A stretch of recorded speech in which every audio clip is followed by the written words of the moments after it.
जी, नमस्कार, स्वागत है आपका हमारे इस यूट्यूब चैनल में। तो काफ़ी लंबे समय के बाद में आपके लिए एक वीडियो लेकर आए हैं।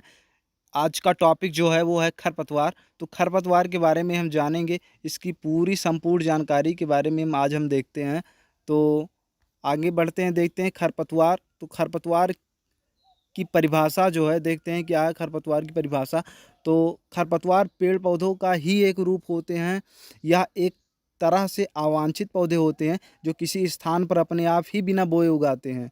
यह फसल के लिए हानिकारक होते हैं क्योंकि यह खरपतवार अपने निकट उपस्थित पौधों की वृद्धि को दबाकर उपज को घटा देते हैं, जिससे फसलों की वृद्धि को काफ़ी नुकसान होता है। तो देखते हैं खरपतवार कितने प्रकार का होता है। खरपतवार जो हैं वो 3 प्रकार के होते हैं। पहला जो जो है वो है घास कुल के खरपतवार, और दूसरा जो है वो सेज कुल के खरपतवार, तीसरा जो है चौड़ी पत्ती वाले खरपतवार। तो पहले नंबर देखते हैं हम कि घास कुल के खरपतवार जो हैं, तो इसके लिए देखते हैं कि ये एक बीजपत्रीय पौधा होता है, या एक एक बीजपत्रीय पौधा होता है जिसकी पत्तियां लंबी, संकरी तथा सिरा विन्यास वाली, तना बेलनाकार होता है। आगे देखते हैं घास के बाद में सेज कुल के खरपतवार। तो सेज कुल के खरपतवार जो होते हैं, यह एक वर्गीय खरपतवार होते हैं जो कि घास की तरह ही दिखते हैं, किंतु इसमें तने बिना जुड़े हुए, ठोस तथा कदाचित गोल आकार की अपेक्षा तिकोनी होती हैं। और इसके बाद में देखते हैं चौड़ी पत्ती वाले खरपतवार। तो चौड़ी पत्ती वाले जो खरपतवार होते हैं, तो ये ऐसे खरपतवार होते हैं जिनकी पत्तियां जो हैं चौड़े आकार की होती हैं तथा जिनमें सिरा व्यवस्था के प्रारूप और मूसड़ जड़ तंत्र होते हैं। यह चौड़ी पत्ती वाले खरपतवार कहलाते हैं। यह समय रूप से द्विबीजपत्रीय होते हैं तथा चौड़ी पत्ती वाले भी सभी द्विबीजपत्रीय नहीं होते हैं, जैसे कि जलकुंभी तथा इकोर्निया क्रॉसिपस ऐसे चौड़ी पत्ती वाले खरपतवार हैं जो कि एक बीजपत्रीय होते हैं। अन्यथा जो चौड़ी पत्ती वाले खरपतवार जो होते हैं, द्विबीजपत्री होते हैं। आगे देखते हैं जीवन काल के आधार पर खरपतवार को मुख्य रूप से 3 श्रेणियों में बांटा गया है। पहला जो है 1 वर्षीय खरपतवार, दूसरा है 2 वर्षीय खरपतवार, तीसरा है बहुवर्षीय खरपतवार।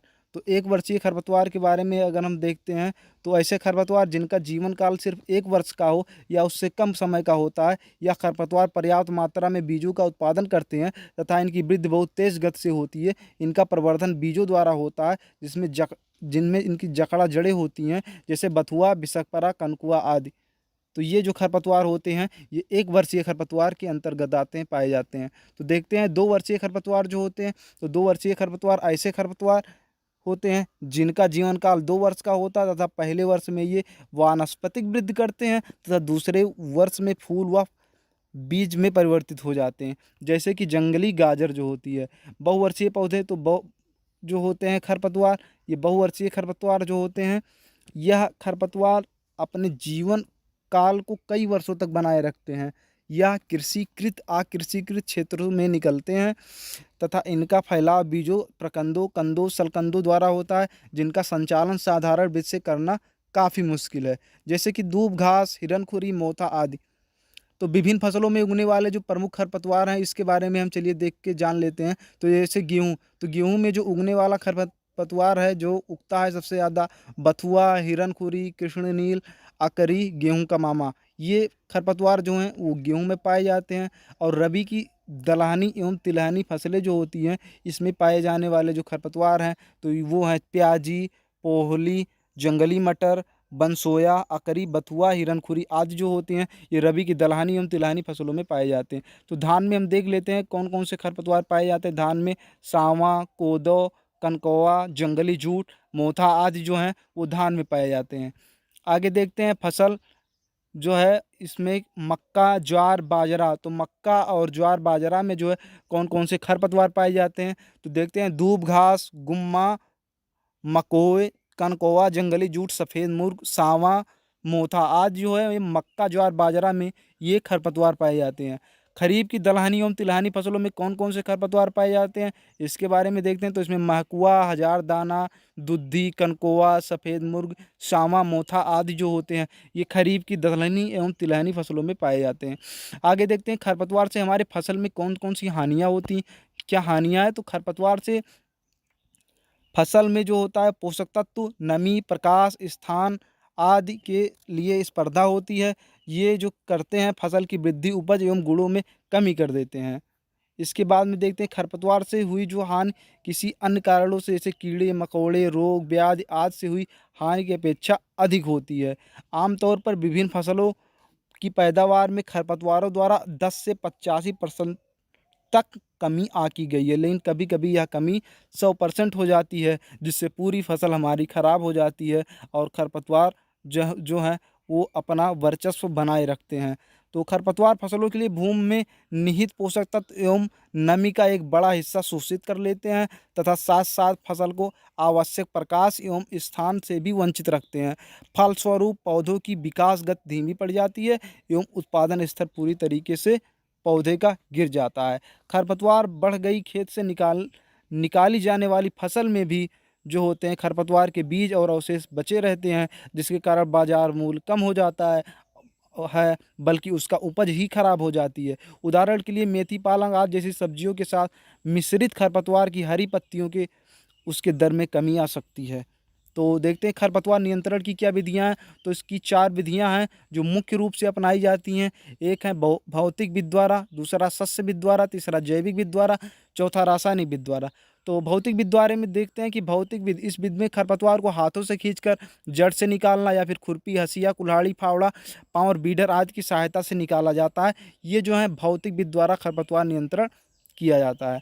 तो भौतिक विधि में कई विधियाँ हैं जो उपयोग में लाई जाती हैं, जैसे कि हाथ से उखाड़ा जाता है, निराई-गुड़ाई करना, मोवर का प्रयोग किया जाता है, जल भराव, मल्चिंग का प्रयोग करके, भू परिष्करण क्रिया के द्वारा भूमि की सतह पर आग जलाना।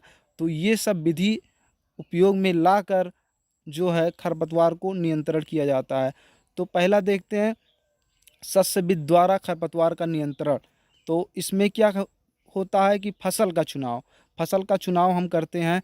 तो इस विधि में खरपतवार का नियंत्रण पाने के लिए जो होता है, ऐसी फसल का हम चुनाव करते हैं जिसमें कुछ गुणों का समावेश हो, जैसे कि बीज का शुद्ध होना, अधिक तेजी से वृद्धि करने वाला हो, फसल के पौधों में कीट व बीमारियों की सहनशीलता की क्षमता होनी चाहिए, फसल की जड़ जो है फैलने वाली हो, कम से कम पोषक तत्व ले। ऐसी बातों को ध्यान में रखकर फसलों का चुनाव करें। और दूसरा जो है भू परिष्करण द्वारा। तो भू परिष्करण द्वारा जो होता है वो इस विधि में फसलों की अच्छी उपज के लिए भूमि की गहरी व समय-समय पर जुताई करने से फसल काफ़ी अच्छी उत्पन्न होती है, किंतु बार-बार की गई जुताई से मिट्टी में मिले हुए खरपतवार के बीज भी खेत के ऊपरी सतह पर आ जाते हैं और अंकुरित होते रहते हैं। तो इस खरपतवार पर नियंत्रण पाने के लिए अनियंत्रित कृषि क्रियाएँ नहीं करनी चाहिए। तो आगे देखते हैं कि कार्बनिक खादों का प्रयोग करके हम जो है खरपतवार का नियंत्रण कर सकते हैं। तो कार्बनिक खाद का प्रयोग करके खाद के सड़ने और गलने पर कार्बनिक अम्ल निकलते हैं, जिससे यह अम्ल खरपतवार में होने वाली वृद्धि को रोक देते हैं। तो कार्बनिक खादों का प्रयोग कर भूमि में उगने वाली फसलों को पर्याप्त वायु संचार, भूमि संरचना व अनुकूल नमी बनाए रखने के लिए किया जाता है। आगे देखते हैं फसल चक्र, क्रॉप रोटेशन। फसल चक्र खरपतवारों की संख्या को कम कर देता है। फसल चक्र में प्रतियोगी फसलों जैसे लोबिया, ज्वार और सनई का प्रयोग उगने वाले खरपतवारों को सूर्य के प्रकाश से वंचित कर देता है। इसी प्रकार गन्ना, आलू और अधिकतर सब्जियों वाली फसलों के बीच में निराई-गुड़ाई करने से खरपतवारों की संख्या घट जाती है। आगे देखते हैं भूमि को परती छोड़ना। भूमि को अगर परती छोड़ दिया जाता है तो भी खरपतवार कम हो जाते हैं। भूमि की को परती छोड़ने का उद्देश्य ग्रीष्मकालीन मौसम में खेत की जुताई द्वारा खरपतवारों को सुखाकर नष्ट कर देना होता है। इससे जो होता है खरपतवार नष्ट हो जाते हैं। भूमि को परती छोड़कर खरपतवारों पर नियंत्रण करने हेतु खेत की बार-बार जुताई करना आवश्यक होता है। इससे बहुवर्षीय खरपतवारों को भी नष्ट करने में सहायता मिलती है, जैसे कि दूब घास। नेक्स्ट देखते हैं खेत की तैयारी। खेत को भली-भाँति तैयार करने में बार-बार जुताई करने की आवश्यकता होती है, जिससे खरपतवार नष्ट हो जाते हैं। अच्छे प्रकार से तैयार किए गए खेत में फसल के बीजों का अंकुरण अधिक होता है, पौधों का तीव्र वृद्धि होती है और अनुकूल परिस्थितियों में पौधे खरपतवार से प्रतिस्पर्धा करते हैं और उन्हें दबा देते हैं। आगे देखते हैं पलेवा सिंचाई। सभी फसलों की बुआई का समय निर्धारित होता है। बुआई से 2 सप्ताह पूर्व खेत में पलेवा सिंचाई करते हैं। ऐसा करने से पलेवा के पश्चात अधिकतर खरपतवारों का अंकुरण तुरंत हो जाता है, खेत की तैयारी के समय ये सभी खरपतवार नष्ट हो जाते हैं। वर्षा प्रारंभ होने से पूर्व पलेवा करके बोई गई फसलें वर्षा होने पर खरपतवारों को दबाकर चलती हैं, जिससे खरपतवार खत्म हो जाते हैं। आगे देखते हैं बुआई का समय। सभी प्रकार की फसलों को निर्धारित समय पर अगर बुआई नहीं होती है तो खरपतवारों का नियंत्रण नहीं किया जा सकता है। यदि निश्चित समय पर पूर्व या उपरांत फसल में उगाई जाती है तो खरपतवारों की संख्या में वृद्धि हो जाती है। यदि सही समय से फसल की बुआई की जाए तो खरपतवारों पर नियंत्रण पाया जा सकता है। आगे देखते हैं परती भूमि में पानी भरना। परती भूमि में खरपतवार नियंत्रण के लिए 2-3 माह तक उसमें लगातार पानी भरने से खरपतवारों को पूरी तरीके से नष्ट किया जा सकता है। उर्वरक का प्रयोग करने की विधि। उर्वरक फसलों के बीजों व पौधों के पास उर्वरकों का प्रयोग करने से अधिक मात्रा में पौधों की जड़ों के द्वारा पोषक तत्व को ग्रहण किया जाता है और पौधे शीघ्रता से वृद्धि करने के कारण खरपतवारों की वृद्धि को दबा लेते हैं। इससे खरपतवार पर नियंत्रण किया जा सकता है। आगे देखते हैं जैविक विधि द्वारा खरपतवार का नियंत्रण। तो जैविक विधियों द्वारा खरपतवार का नियंत्रण जो होता है वर्तमान समय में बढ़ते हुए पर्यावरण संरक्षण के उद्देश्य के लिए खरपतवार नाशियों से बढ़ते प्रदूषण को रोकने के लिए यह बहुत ही उपयुक्त माना जाता है। इस विधि में कीटों, मछलियों, घोंघों, धुंध, फफूंद व प्रतिस्पर्धात्मक पौधों का प्रयोग खरपतवार नियंत्रण में किया जाता है। कीटों एवं पादप रोगों द्वारा जैविक विधि से खरपतवार नियंत्रण एक प्राचीन एवं प्रभावकारी विधि है। जैविक नियंत्रण विकास की एक प्राकृतिक प्रक्रिया है। अन्य विधियों के असफल रहने पर जैविक विधियों का प्रयोग किया जाता है। खरपतवारों पर जैविक नियंत्रण खरपतवार प्राकृतिक शत्रुओं द्वारा किया जाता है। इन प्राकृतिक शत्रुओं में कीट, रोगों के जीवाणु, जानवर व विभिन्न प्रकार के वनस्पतियाँ सम्मिलित हैं। खरपतवारों के जैविक नियंत्रण में विभिन्न प्रकार के जैविक साधनों की सक्रिय भूमिका रहती है। आगे देखते हैं जैविक संसाधनों के प्रकार। तो ऐसे जीव या कीट जो खरपतवार नियंत्रण हेतु प्रयोग में लाए जाते हैं जैविक संसाधन कहलाते हैं। इसमें कीट, मछलियाँ, घोंघे, घुन, फफूंद तथा प्रतिस्पर्धात्मक पौधे शामिल होते हैं। अन्य जीवों की में कीट का प्रयोग जैविक विधि से खरपतवार नियंत्रण हेतु अधिक प्रचलन में है। इन कीटों में लिपिडोप्टेरा, हिमेप्टेरा, कोलियोप्टेरा, डिप्टेरा आदि हैं। मछली में कार्प मछली प्रमुख है। इनके अतिरिक्त घोंघे, फन, फफूंद व प्रतिस्पर्धात्मक पौधे भी खरपतवारों को नियंत्रित करने में सहायक होते हैं। किसान फसल चक्र गर्मी में गहरी जुताई, निराई, गुड़ाई से खरपतवार नियंत्रण कर सकते हैं। आगे देखते हैं जैविक खरपतवार नाशक बनाने हेतु सामग्री। तो 5 लीटर छाछ 15 दिन पुराना हुआ मटके में सड़ा हुआ हो तो वह उत्तम रहता है। 1 किलो नीम की पत्तियां पीसी हुई लें, 1 किलो प्याज पीसा हुआ लें, 1 किलो लहसुन पीसा हुआ लें। सभी सामग्री को एक बर्तन में एकत्रित करें और इसे तेज़ आंच में चूल्हे पर करीब 40-45 मिनट तक रखें। बीच बीच में मिश्रण को नीचे से ऊपर कर लें। चूल्हे से उतारने के बाद मिश्रण को बड़े चम्मच अथवा डंडे से 20 मिनट तक हिलाएं या ऊपर नीचे करें। इसके बाद खरपतवार नाशक तैयार है। घास पर पंप से छिड़काव करने के लिए इस मिश्रण को कपड़े से अच्छी तरीके से छान लें। मात्रा जो है इसकी हम लेंगे, एक पंप 15 लीटर पानी में हेतु 250 ml हम लेंगे। एक पंप के लिए 15 लीटर पानी में हम 250 ml जो है वह इसको लेंगे। यदि खुली जगह में घास नाशक का छिड़काव करना है तो बाल्टी में बिना छाने इस दवा को पानी में मिलाकर छिड़क दें। खुले में छिड़काव हेतु यह दवा 1 एकड़ में ही प्रयोग करें। 1 एकड़ के हिसाब से पानी लें, उसमें पूर्ण दवा मिला दें। किसान नीम, करंज, मिर्च, लहसुन का भी उपयोग कर सकते हैं। जैविक विधि द्वारा खरपतवार नियंत्रण के लाभ। जैविक विधि द्वारा खरपतवार नियंत्रण करने का सबसे अच्छा फायदा यह है कि हमारे मित्र कीटों की सुरक्षा होती है, जिससे शत्रु कीट का प्राकृतिक रूप से समाधान होता है। जैविक विधि से खरपतवार नियंत्रण करने का लाभ यह है कि हमारी फसलों की वाइल्ड स्पीसीज की रक्षा होती है, जिससे हम पुनः नई वैरायटी डेवलप करने की में सहायता हमें मिलती है। इसके बाद देते हैं जैविक खरपतवार नियंत्रण के जो लाभ हैं, क्या लाभ हैं कि हमारी मिट्टी में उपस्थित सूक्ष्म जीवों की संख्या प्रभावित नहीं होती, जिससे मिट्टी की उर्वरता शक्ति बनी रहती है। जैविक खरपतवार नियंत्रण का यह लाभ है कि हमारी मिट्टी में उपस्थित खरपतवार नाशक का प्रयोग करने पर वह वर्षा ऋतु में बहकर हमारे भूमिगत जल को दूषित करते हैं, जिससे बचाव होता है। जैविक खेती से खरपतवार नियंत्रण करने का लाभ यह है कि हमारी किसानों की लागत कम होती है तथा आय में वृद्धि होती है। जैविक विधि से खरपतवार नियंत्रण में फसल की बढ़वार पर प्रभाव नहीं पड़ता है, जबकि रासायनिक खरपतवार नियंत्रण में फसल पर बहुत ज़्यादा प्रभाव पड़ता है और बढ़वार में कमी आती है। इसके बाद में देखते हैं रासायनिक विधि द्वारा खरपतवार का नियंत्रण। तो इसके बारे में जानते हैं रासायनिक विधि द्वारा हम कैसे करेंगे। तो रासायनिक विधि द्वारा खरपतवार नियंत्रण में बाजार में उपलब्ध खरपतवार नाशी का प्रयोग किया जाता है, जिनका प्रयोग फसल की बुआई के पहले, बुआई के तुरंत बाद और बुआई के 25 से 30 दिन की अवस्था पर किया जाता है। खरपतवार नियंत्रण की विभिन्न रासायनिक विधियां हैं जो नीचे निम्नलिखित हैं। एक है चयनात्मक खरपतवारनाशी का प्रयोग, यानी कि पत्तों पर छिड़काव या भूम प्रयोग। दूसरा है गैर चयनात्मक खरपतवारनाशी का प्रयोग, यानी पत्तों पर छिड़काव और भूम प्रयोग। तो पहला देखते हैं चयनात्मक खरपतवारनाशी।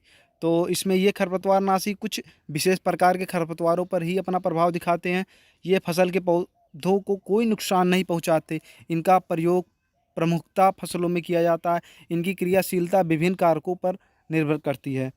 इस वर्ग में 2,4-डी, एट्राजिन, मेट्रोबोजिन आदि जो है खरपतवार आते हैं। नेक्स्ट देखते हैं कि गैर रचनात्मक खरपतवारनाशी। तो गैर रचनात्मक में खरपतवारनाशी सभी प्रकार के खरपतवारों को नष्ट करने के काम में आते हैं। ये फसल के पौधों को भी नष्ट कर देते हैं। ये खरपतवारनाशी आकृषित क्षेत्रों में प्रयोग किए जाते हैं। इनकी क्रियाशीलता का समय कुछ घंटों से कई वर्षों तक का होता है। इस वर्ग के खरपतवारनाशी भूमि में प्रयोग करने पर मृदा निर्जमी कारक कहलाते हैं। इस वर्ग में पीसीपी, पैराक्वाट, ग्लूफोसिनेट और ग्लाइफोसेट आदि संपर्क खरपतवारनाशी सम्मिलित हैं। तो आगे देखते हैं खरपतवार नियंत्रण हेतु रसायनों के प्रयोग से निम्न लाभ होते हैं। रसायनों द्वारा खरपतवार नियंत्रण कम परिश्रम एवं कम समय में होता है। थोड़े समय में कम श्रम के साथ अधिक क्षेत्रफल पर खरपतवारों का नियंत्रण किया जा सकता है।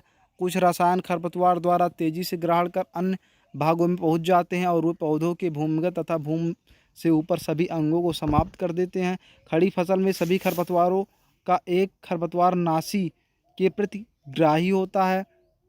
खरपतवार फसलों की लाइनों के बीच में होने से कोई प्रभाव नहीं पड़ता है। खरपतवारनाशियों के प्रयोग में आने वाला खर्च हाथ से निराई गुड़ाई करने पर आने वाले अन्य खर्च की अपेक्षा काफ़ी कम होता है। अधिक वर्षा वाले क्षेत्रों में कृषक अधिक जलभराव के कारण निराई करने में असमर्थ रहते हैं। वहाँ पर रसायनों विधि द्वारा खरपतवार का सरलता से नियंत्रण संभव है। कुछ खरपतवारों पर कांटे व बाल पाए जाते हैं। उन्हें अन्य विधियों की अपेक्षा रासायनिक विधि द्वारा ही नियंत्रित किया जाता है। बहुवर्षीय खरपतवारों को नियंत्रण करने के लिए अन्य विधियों की तुलना में एक प्रभावशाली विधि है। बंजर व बेकार पड़ी भूमियों में खरपतवार के ऊपर गैर रचनात्मक रसायनों का छिड़काव कर इन्हें सफलतापूर्वक नष्ट किया जा सकता है। खरपतवार नियंत्रण हेतु खरपतवार से निम्न हानि होती है। कोई भी खरपतवारनाशी खरपतवारों की सभी जातियों को नष्ट नहीं करता। खरपतवार नाशी के प्रयोग से केवल कुछ विशेष खरपतवारों पर नियंत्रण किया जा सकता है। खरपतवारनाशियों के सफल प्रयोग हेतु कीटनाशी, कवकनाशी और उर्वरकों की तरह ही रसायनों के प्रयोग में भी संपूर्ण जानकारी आवश्यक है। अनुचित और अव्यवस्थित प्रयोग से लाभ की अपेक्षा हानि अधिक हो सकती है। आगे देखते हैं कि छिड़काव करने वाले उपकरण का मूल्य कृषक द्वारा प्रारंभ में ही खर्च करने के कारण यह एक समय करने वाली स्थिति नहीं है। सहकारी स्तर पर समितियां बनाकर इस समस्या का निदान संभव है। आगे देखते हैं कि खरपतवारनाशियों के उचित प्रकार से प्रयोग के लिए एवं किसानों को सलाह के लिए प्रशिक्षित लोगों की कमी इस क्षेत्र की एक प्रमुख समस्या है। यह समस्या भी समय के साथ हल होती जा रही है। तो देखते हैं रबी मौसम में होने वाले खरपतवार। रबी मौसम में कौन कौन से खरपतवार होते हैं, इसको देखते हैं। तो रबी मौसम में होने वाले खरपतवार जो हैं वो बथुआ। तो बथुआ के बारे में देखते हैं। बथुआ एक वर्षीय चौड़ी पत्ती वाला जो होता है, ये एक वर्षीय चौड़ी पत्ती वाला खरपतवार होता है जो 2-3 सेंटीमीटर का होता है। आकार की इसकी पत्तियाँ होती है 2-3 सेंटीमीटर की और चिकनी पत्ती होती है। फूल व फल इसका जनवरी तथा जनवरी में होता है तथा इसका प्रसारण जो होता है बीजों द्वारा होता है। जैसा कि आप इस फ़ोटो में देख सकते हैं कि ये बथुआ है। आप दूसरा देखें कृष्णनील, तो यह चौड़ी पत्ती वाला होता है या थोड़ा फैलने वाला, शाकीय तने छोटे चमकीले नीले फूल वाला होता है और इसका प्रसारण जो होता है वो बीज द्वारा होता है। आप इस फ़ोटो में देख सकते हैं। नेक्स्ट देखते हैं सत्यानाशी। सत्यानाशी या चौड़ी पत्ती वाले होते हैं, पौधे होते हैं। ये 60 से 90 सेंटीमीटर के होते हैं। ये फसलों व फूलों पर कांटे तने से पीला रस निकालते हैं। बीज देखने में सरसों जैसा व प्रसारण बीज द्वारा इसका होता है। तो ये जो होता है ये सत्यानाशी होता है। तो आगे नेक्स्ट देखते हैं बनसोया। बनसोया ये एक खरपतवारनाशी होता है। इसकी फ़ोटो आप देख सकते हैं कि बनसोया ये जो होता है खरपतवारनाशी होता है और ये अधिकतर पौधों में पाया जाता है। आगे देखते हैं हिरनखुरी। हिरनखुरी ये खरपतवारनाशी जो होता है ये भी काफ़ी ज़्यादा जो है रबी और खरीफ के मौसम में फसलों में पाया जाता है। ये देखते हैं सामा। तो सामा जो होता है ये सभी फसलों में लगभग सभी मौसमों में सामा पाया जाता है, जो कि काफ़ी ज़्यादा नुकसान और पहुंचाता है हमारे फसलों में और उपज को कम करता है। गेहूं का मामा। आप इसमें देख रहे हैं गेहूं का मामा जो होता है कि ये गेहूं की फसल में सबसे ज़्यादा नुकसान पहुंचाने वाला अगर कोई खरपतवार है तो वो होता है गेहूं का मामा, जिसे फिलरिस माइनर कहते हैं। तो आगे हम देखते हैं जैसे कुछ खरपतवार हैं और उनकी फ़ोटोज़ हम आपको दिखाते हैं। तो जैसे देखिए मोथा है, दूसरा अब ये देखिए दूब घास, तीसरा देखिए हज़ारदाना जो आप इस तरीके से देख रहे हैं, दुद्धि, और उसके बाद में देखिए कनकौवा। तो इस प्रकार के जो है हमारे खरपतवार हैं जिनकी आप पहचान कर सकते हैं। ये जो है सभी फसलों में पाए जाते हैं और हमारी फसलों में बहुत ज़्यादा हानि पहुँचाते हैं, जिससे हमारी फसलों का उत्पादन जो होता है काफ़ी ज़्यादा कम हो जाता है। तो वीडियो को यहीं समाप्त करते हैं। बहुत बहुत धन्यवाद जुड़ने के लिए। और हम स्पेशल थैंक्स बहुत देना चाहेंगे हमारे सर श्री गोविंद तिवारी सर को। बहुत बहुत धन्यवाद। Thank you very much.